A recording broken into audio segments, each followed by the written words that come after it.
আমি 9 নম্বৰটো কৰিম সত্যাপন কৰা কি সত্যাপন কৰিব দিছে 1 নম্বৰ অংকটো চোৱা x³ + y³ =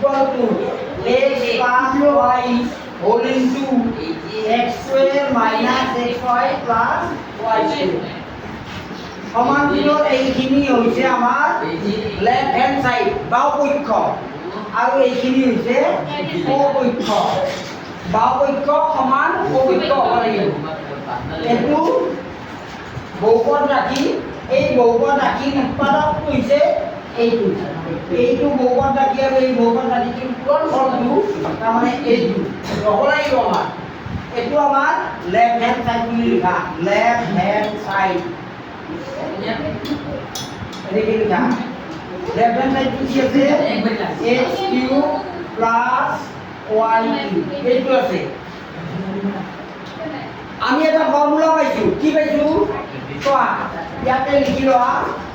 x³ + y³ + 3xy whole into x + y equal to x + y whole cube এনেকুৱা এটা আমি ফৰ্মুলা পাইছো নে নাই ওভেট পাইছো নে নাই পাইছো ইয়াৰ আমাৰ x³ + y³ খিনিহে আছে এইখিনিহে আছে গতিকে আমি এইখিনি বেছিকৈ লিখি দিলোঁ plus 3xy whole into x plus y এইখিনি আমি বেছিকৈ লিখি দিলোঁ আমাৰতো এইখিনি আমি ইয়াতে লিখি দিছোঁ অলপ ভুল হ'ল এইখিনি আমি তলত লিখি দিম x³ plus y³ plus 3xy whole into x plus y এইখিনি আমি বেছিকৈ লিখি দিলোঁ এইখিনি গতিকে ইয়াক আমি মাইনাছ দি পেলাই নাইকিয়া কৰি থ'ব লাগিব minus 3xy whole into x plus y এইটো লিখিলোঁ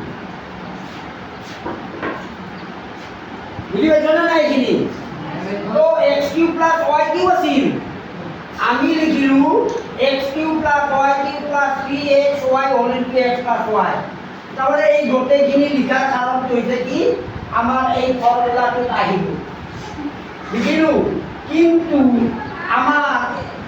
plus 3xy whole into x plus y টো আমাৰ এই ওপৰৰ লাইনত নাই আমি বেছিকৈ লিখিলোঁ গতিকে তাক মাইনাছ দি পেলাই লিখি দিলোঁ তেতিয়া আমাৰ এইখিনি মাইনাছ এইখিনি নাইকিয়া হৈ যাব হয় না নহয় এতিয়া আমাৰ এইখিনি মানে আমাৰ ফৰ্মুলাটো লিখি লোৱা x plus y whole cube ফর্মুলাটি x plus y whole cube এই ফর্মুলাটি লিখি দিলো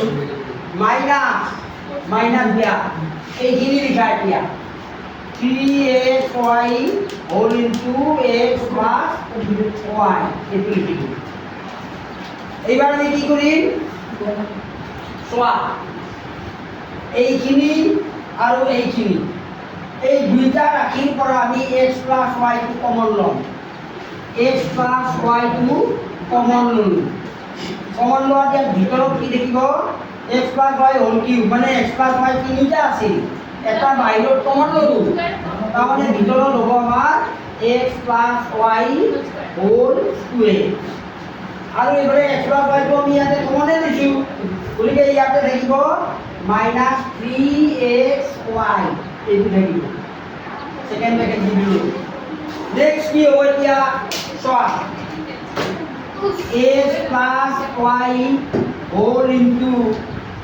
x plus y whole square টো ফর্মুলা ভাঙি লোৱা a plus b whole square ৰ ফৰ্মুলাটো ভাঙি লোৱা এইখিনি কি হ'ব তো ইয়াত হ'ব তোমাৰ x square plus 2xy plus y square minus 3xy এইটো দিয়া এইটো হয় ফার্স্ট ব্র্যাকেটটো ইউজ কৰা এতিয়া আমাৰ তলত কি হ'ব চোৱা x plus y whole into ইয়াত x square টো লিখা 3 3xy পৰা 2xy মাইনাছ কৰা কাৰণ 3 আগত মাইনাছ 3 আছে গতিকে মাইনাছ xy প্লাছ এই y স্কোয়ারটো লিখা y স্কোয়ার এইখিনি আমাৰ রাইট হ্যান্ড সাইড হই গ'ল নে নাই হই গ'ল গতিকে ইয়াত লিখা রাইট হ্যান্ড সাইড RHS প্রমাণিত হৈ গ'ল বা সত্যাপন কৰা হ'ল যি লিখা লিখি দিলে হৈ গ'ল